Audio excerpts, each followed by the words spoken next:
Hello everyone, welcome to class number 13 of the chapter Programming using C++. So आज के class में हम discuss करने जा रहे हैं और एक तरह के टॉपिक के बारे में C++ प्रोग्राम टॉपिक का। तो आज के क्लास का हमारा डिस्कशन का टॉपिक है control structures in C++। Program में ये कंट्रोल स्ट्रक्चर या फिर कंट्रोल स्टेटमेंट क्या है, इसको हम C++ प्रोग्राम में क्यों और कैसे यूज करते हैं, आज की क्लास में उस टॉपिक के बारे में हम डिस्कस करेंगे। तो चलिए शुरू करते हैं डिस्कशन। फर्स्ट हम जानते हैं कि ये कंट्रोल स्ट्रक्चर या फिर कंट्रोल स्टेटमेंट हम किस तरह के स्ट्रक्चर को या फिर किस तरह के स्टेटमेंट को बोलते हैं। Okay, so the statement in C++ that is used to control the flow of execution in a program is known as a control structure। तो पहले स्टेटमेंट क्या है जानते हैं। अगर हम एक सिंपल C++ प्रोग्राम लिख रहे हैं तो वहां पे सपोज मैंने यहाँ पे लिखा int a, b, c, a equals to 5, b equals to 10, c equals to a plus b, c out c, all these can be considered as one statement। Okay, तो यहाँ पे कितने स्टेटमेंट हुए, 1 2 3 4 5 स्टेटमेंट हुए। तो यहाँ पे इसको हम एक एक स्टेटमेंट बोलते हैं। एक C++ प्रोग्राम में हम एक एक लाइन ऑफ कोड जो भी लिखते हैं, हर एक लाइन ऑफ कोड को हम एक एक तरह के स्टेटमेंट बोल सकते हैं। तो यहाँ पे एक C++ प्रोग्राम में अगर ऐसा कोई स्टेटमेंट हम यूज करते हैं जो स्टेटमेंट की हमारे प्रोग्राम के फ्लो को कंट्रोल करता है कि इस पर्टिकुलर स्टेटमेंट के बाद ये स्टेटमेंट एग्जीक्यूट होगा कि नहीं, उसको कंट्रोल करता है जिस तरह का स्टेटमेंट, उस तरह के स्टेटमेंट को हम बोलते हैं कंट्रोल स्टेटमेंट और कंट्रोल स्ट्रक्चर। फॉर एग्जांपल, एक स्टेटमेंट ऐसा है कि मैंने वहां पे यूज किया इफ। अगर इफ यहाँ पे मैंने एक स्टेटमेंट अगर हम लिखते हैं तो सपोज मैंने एक स्टेटमेंट एक लिखता हूं कि अगर if a greater than b, a का वैल्यू सपोज मैंने लिया 10, b का वैल्यू मैंने लिया 5। तो अगर a का वैल्यू मैंने लिया 10 एंड b का वैल्यू अगर मैंने लिया 5 और यहाँ पे मैंने एक स्टेटमेंट लिखा कि if a greater than b, अगर a ग्रेटर देन b है तो उसके अंदर मैंने एक स्टेटमेंट लिखा कि अगर ये कंडीशन ट्रू होगा तब जाके ये जो सी आउट वाला स्टेटमेंट मैंने अंदर लिखा है वो सी आउट वाला स्टेटमेंट काम करेगा। अगर ये कंडीशन फॉल्स होगा तो उसके अंदर जो सी आउट वाला स्टेटमेंट है वो काम नहीं करेगा। तो ये पर्टिकुलर स्टेटमेंट हमारा प्रोग्राम एग्जीक्यूशन होते वक्त, इस स्टेटमेंट को हमारा प्रोग्राम एग्जीक्यूट करेगा कि नहीं करेगा वो किसके ऊपर डिपेंड कर रहा है, इस स्टेटमेंट के ऊपर डिपेंड कर रहा है। तो इस स्टेटमेंट के ऊपर जबकि डिपेंड कर रहा है और ये स्टेटमेंट जबकि कंट्रोल कर रहा है हमारे प्रोग्राम को कि हमारा प्रोग्राम एग्जीक्यूशन करते वक्त इसको इस स्टेटमेंट को एग्जीक्यूट करेगा कि नहीं, इसको कंट्रोल कौन कर रहा है, ये स्टेटमेंट।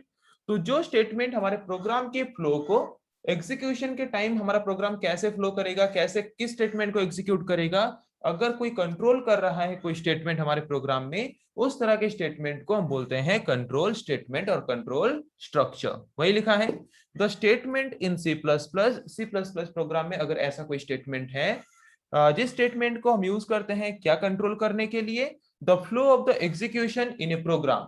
एक प्रोग्राम में हमारा जो फ्लो है कि किस स्टेटमेंट के बाद किस स्टेटमेंट, कौन सा स्टेटमेंट एग्जीक्यूट होगा, कौन सा स्टेटमेंट एग्जीक्यूट नहीं होगा, उसको अगर कोई एक पर्टिकुलर स्टेटमेंट हमारे C++ प्रोग्राम में कंट्रोल करता है तो उस स्टेटमेंट को हम बोलते हैं कंट्रोल स्ट्रक्चर और control statement. The control structure determines an order in which the statement used in a program are executed। Control structure ये डिटरमाइन करता है कि एक पर्टिकुलर प्रोग्राम के अंदर किस स्टेटमेंट के बाद कौन सा स्टेटमेंट एग्जीक्यूट होगा, कौन सा स्टेटमेंट एग्जीक्यूट होगा, कौन सा स्टेटमेंट एग्जीक्यूट नहीं होगा। तो सारा चीज डिटरमाइन, सारा चीज कंट्रोल करता है कौन, कंट्रोल स्टेटमेंट। तो सिंपल तरीके से अगर बोले उसके नाम से ही पता चल रहा है जिस तरह के स्टेटमेंट को यूज करके हम हमारे प्रोग्राम के फ्लो को एग्जीक्यूशन करते वक्त, रन करते वक्त कंट्रोल कर सकते हैं, उस तरह के स्टेटमेंट को कंट्रोल स्टेटमेंट बोलते हैं। The statement by using which we can control the flow of a program during the time of execution is known as control statement. जिस तरह के स्टेटमेंट को यूज करके हमारे प्रोग्राम के अंदर हम एग्जीक्यूशन के टाइम में अगर फ्लो को कंट्रोल कर सकते हैं उस तरह के स्टेटमेंट को हम बोलेंगे कंट्रोल स्टेटमेंट। तो एक कंट्रोल स्टेटमेंट या फिर कंट्रोल स्ट्रक्चर ये डिटरमाइन करता है कि हमारे प्रोग्राम के अंदर कुछ स्टेटमेंट्स जो हैं वो स्टेटमेंट एक बार एग्जीक्यूट होगा या फिर बहुत बार एग्जीक्यूट होगा या फिर बिल्कुल भी एग्जीक्यूट नहीं होगा। तो सिंपल तरीके से बोलेंगे कंट्रोल स्टेटमेंट मतलब जिस तरह के स्टेटमेंट्स को यूज करके हम हमारे प्रोग्राम में कुछ और स्टेटमेंट्स को कंट्रोल करते हैं कि वो स्टेटमेंट्स एग्जीक्यूट होंगे कि नहीं होंगे, कि बहुत बार होंगे। तो सिंपल तरीके से पता चल रहा है, जिस तरह के स्टेटमेंट्स को यूज करके हम प्रोग्राम के फ्लो को कंट्रोल करते हैं, उस तरह के स्टेटमेंट्स को कंट्रोल स्टेटमेंट या फिर कंट्रोल स्ट्रक्चर हम बोल सकते हैं। क्या है different type of control statements या फिर different type of control structures? Decision making structures and looping structures, जिसके बारे में सी प्रोग्राम में ऑलरेडी हम पढ़े हैं कि डिसीजन मेकिंग स्ट्रक्चर्स क्या क्या है, लूपिंग स्ट्रक्चर्स क्या है, किस तरह के स्टेटमेंट्स को, किस तरह के कंट्रोल स्टेटमेंट्स को हम डिसीजन मेकिंग स्टेटमेंट बोलते हैं, किस तरह के स्टेटमेंट्स को हम लूपिंग स्टेटमेंट्स बोलते हैं। डिसीजन मेकिंग स्टेटमेंट हम किस तरह के स्टेटमेंट को बोलते हैं? जिस तरह के स्टेटमेंट्स में हम कुछ कंडीशंस लेके क्या करते हैं, डिसीजन लेते हैं। अगर वो कंडीशन सही होंगे तो उनके अंदर जो स्टेटमेंट्स हैं वो स्टेटमेंट एग्जीक्यूट होंगे। अगर कंडीशंस फॉल्स होंगे तो उन स्टेटमेंट्स को वो एग्जीक्यूट ना करके नेक्स्ट जो स्टेटमेंट्स हैं उनको वो एग्जीक्यूट करेगा। So decision making structures are that kind of structure in which we use one or more than one conditions, that condition to be tested in a program, and if the condition will be true then it will execute the statement, and otherwise if the condition will be false then it will not execute those statement, it will execute other statements which is present after that statements। तो decision making structure या फिर decision making statement में हम क्या करते हैं, ये एक ऐसा कंट्रोल स्टेटमेंट है जहां पे हमारे प्रोग्राम के अंदर कुछ स्टेटमेंट्स एग्जीक्यूट होंगे कि नहीं होंगे उसको हम डिसाइड करते हैं। कैसे उसको डिसाइड, हम डिसीजन कैसे लेते हैं? By depending on some conditions. जिस तरह के कंट्रोल स्टेटमेंट में हम कुछ कंडीशंस को लेके ये डिसाइड करते हैं कि हमारे प्रोग्राम का फ्लो कैसा होगा, तो उस तरह के कंट्रोल स्टेटमेंट को हम डिसीजन मेकिंग स्टेटमेंट या फिर डिसीजन मेकिंग स्ट्रक्चर बोलते हैं। डिसीजन मेकिंग स्ट्रक्चर या फिर डिसीजन मेकिंग स्टेटमेंट में जबकि हम कंडीशंस को बेस करके कंट्रोल करते हैं हमारे प्रोग्राम के फ्लो को, या फिर हमारे प्रोग्राम में कौन सा स्टेटमेंट एग्जीक्यूट होगा कौन सा नहीं होगा उसको सिलेक्ट करते हैं कुछ कंडीशंस को बेस करके, तो इसीलिए हम डिसीजन मेकिंग स्ट्रक्चर को conditional statement as well as selection statement भी बोल सकते हैं। तो क्या है different type of conditional statements या फिर सिलेक्शन स्टेटमेंट्स या फिर different type of decision making structures या फिर स्टेटमेंट्स क्या क्या है सी प्लस प्लस प्रोग्राम में? Simple if statement, if else statement, nested if else statement, else if ladder, switch statement, ये कुछ कंडीशनल स्टेटमेंट्स हैं या फिर कंडीशनल स्ट्रक्चर्स हैं जहां पे हम क्या करते हैं, हमारे प्रोग्राम के फ्लो को कंट्रोल करते हैं by using some conditions.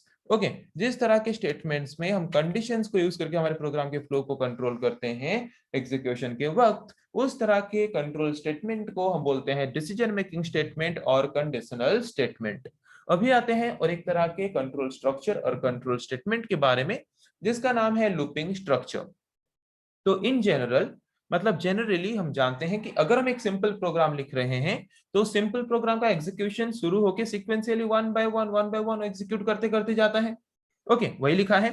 In general statements are executed sequentially in a program. एक प्रोग्राम में जो स्टेटमेंट्स होते हैं वो एक के बाद एग्जीक्यूट होते हैं। अगर मैंने पहले लिखा इंट एक्स वाई तो पहले इसको एग्जीक्यूट करेगा, फिर मैंने दिया एक्स का वैल्यू 50 वाई का वैल्यू 60 फिर इसको एग्जीक्यूट करेगा, फिर मैं यहाँ पे लिखूंगा x प्लस वाई, सी आउट x प्लस वाई, फिर इसको एग्जीक्यूट करेगा। तो यहाँ पे नॉर्मली कोई भी अगर सिंपल प्रोग्राम लिखते हैं तो वहां पे एग्जीक्यूशन जो है वो क्या होता है, सीक्वेंशियली होता है। फर्स्ट स्टेटमेंट को फर्स्ट एग्जीक्यूट करेगा, फिर उसके बाद सेकंड स्टेटमेंट को एग्जीक्यूट करेगा, फिर उसके बाद नेक्स्ट थर्ड स्टेटमेंट को एग्जीक्यूट करेगा, फिर फोर्थ स्टेटमेंट को एग्जीक्यूट करेगा। ऐसे सीक्वेंशियली स्टेटमेंट को एग्जीक्यूट करते करते आता है हमारा प्रोग्राम नॉर्मली। बट ऐसा कोई सिचुएशन आता है जहां पे हम चाहते हैं कि एक पर्टिकुलर स्टेटमेंट या फिर एक ब्लॉक ऑफ स्टेटमेंट हम multiple number of time execute करें, एक ही बार लिखें बट बहुत बार हम एग्जीक्यूट करें, तो वहां पे हमें यूज करना पड़ेगा जिस तरह के कंट्रोल स्टेटमेंट को हमारे प्रोग्राम के फ्लो को कंट्रोल करने के लिए या फिर चेंज करने के लिए या फिर मॉडिफाई करने के लिए, उस तरह के कंट्रोल स्टेटमेंट को बोलते हैं लूपिंग स्टेटमेंट। सो लूपिंग स्टेटमेंट एक ऐसा कंट्रोल स्टेटमेंट है जिसको यूज करके हम क्या कर सकते हैं, हमारे प्रोग्राम के फ्लो को कंट्रोल को चेंज करके कंट्रोल करके और एक पर्टिकुलर स्टेटमेंट या फिर ब्लॉक ऑफ स्टेटमेंट को मल्टीपल नंबर ऑफ टाइम क्या करने के लिए, multiple number of time execute करने के लिए, और एक बार ही लिख के multiple number of time execute करके रिजल्ट या फिर आउटपुट प्रोवाइड करने के लिए। तो क्या लिखा है देखते हैं, there may be a situation arises, suppose ऐसा कोई सिचुएशन अराइज हो रहा है when we need to execute a block of statement several number of time, जहां पे हम एक पर्टिकुलर स्टेटमेंट या फिर ब्लॉक ऑफ स्टेटमेंट को multiple number of time execute करना चाहते हैं। तो दो ऑप्शंस हैं, या तो उस स्टेटमेंट को मल्टीपल नंबर ऑफ टाइम लिखो या फिर लूपिंग स्ट्रक्चर या फिर लूपिंग स्टेटमेंट को व्यवहार यूज करो। तो यहाँ पे इजी क्या है, इजी ये है कि लूपिंग स्टेटमेंट को यूज कर लो, कि एक बार स्टेटमेंट लिखो, लूपिंग स्टेटमेंट को यूज कर लो, वो क्या करेगा, वही सेम स्टेटमेंट को जितना बार हम चाहें उतना बार एग्जीक्यूट करके हमें रिजल्ट प्रोवाइड करेगा। So at a time we use looping statements और looping structure to execute a statement और group of statement multiple number of times. तो नॉर्मली एक simple C plus plus program में हर एक स्टेटमेंट्स को हम एग्जीक्यूट करते हैं सिक्वेंशियली। सपोज ऐसा कोई सिचुएशन अराइज होता है जहां पे एक पर्टिकुलर स्टेटमेंट को हमें multiple number of time execute करना है, तो वहां पे हम जिस तरह के कंट्रोल स्टेटमेंट को यूज करके एक पर्टिकुलर स्टेटमेंट या फिर ब्लॉक ऑफ स्टेटमेंट को multiple number of time execute कर सकते हैं, उस तरह के स्टेटमेंट को हम बोलते हैं लूपिंग स्टेटमेंट और looping structure. Okay, so C plus plus programming language हमें प्रोवाइड करता है different type of looping statement और लूपिंग स्ट्रक्चर, जैसे कि while loop, do while loop and for loop. तो ये कुछ तरह के लूपिंग स्टेटमेंट्स हैं या फिर लूपिंग स्ट्रक्चर्स हैं जिनको यूज करके हम क्या कर सकते हैं, एक पर्टिकुलर स्टेटमेंट या फिर ब्लॉक ऑफ स्टेटमेंट को मल्टीपल नंबर ऑफ टाइम्स हमारे प्रोग्राम में एग्जीक्यूट कर सकते हैं एक बार लिख के। ओके, सो आज के क्लास का हमारा डिस्कशन का टॉपिक ये था कि ये कंट्रोल स्ट्रक्चर है क्या। कंट्रोल स्ट्रक्चर एक ऐसा स्टेटमेंट है हमारे सी प्लस प्लस प्रोग्राम में जिस स्टेटमेंट को यूज करके हम हमारे प्रोग्राम के फ्लो को कंट्रोल कर सकते हैं। ओके, सो जितने भी कंट्रोल स्ट्रक्चर्स हैं उनको मेनली डिवाइड किया गया है दो पार्ट में, decision making structure and looping structure. So decision making structure हम उस तरह के कंट्रोल स्टेटमेंट को बोलते हैं जिस तरह के स्टेटमेंट्स में हम हमारे प्रोग्राम के फ्लो को कंट्रोल करते हैं by depending on some conditions.